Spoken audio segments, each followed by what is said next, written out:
కాలనీలో వ్యాపారవేత్త హత్యకు గురయ్యాడు. కాశీరావు అనే 37 ఏళ్ల వ్యక్తిని అతడి కార్యాలయంలోనే గొంతు కోసి దుండగులు చంపేశారు. ఘటనా స్థలానికి చేరుకున్న పోలీసులు కేసు నమోదు చేసి దర్యాప్తు చేపట్టారు. స్థిరాస్తి లావాదేవీల హత్యకు కారణమా లేదా ఇతర కారణాలేమైనా ఉన్నాయా అనే కోణంలో పోలీసులు దర్యాప్తు చేస్తున్నారు.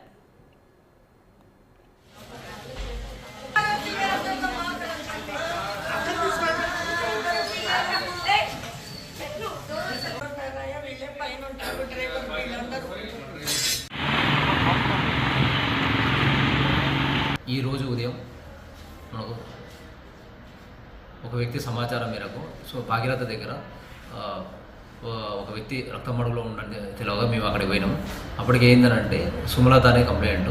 ఆమె చెప్పిన దాని ప్రకారం వాళ్ళ భర్త కాశీరామ్ అనే వ్యక్తి శంకర్ అనే వ్యక్తికి 4 లక్షల అప్పు ఇచ్చాడు. వీళ్ళు ఏంటంటే ఒకే అపార్ట్మెంట్లో ఇతను కాశీరామ్ గ్రౌండ్ ఫ్లోర్లో ఉంటాడు, శంకర్ అనే వ్యక్తి ఫస్ట్ ఫ్లోర్లో ఉంటాడు.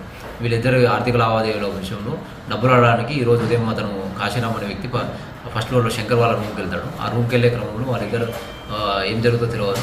కొద్దిసేపటికి శంకర్ అనే వ్యక్తి రక్తం మార్గతోనే ఇంట్లో నుంచి బయటకు వెళ్తాడు. ఇది గమనించిన సుమలత పైకి వెళ్ళి చూడగా కాశీరామ్ అనే వ్యక్తి రక్తం మడుగులో చనిపోయి ఉంటాడు.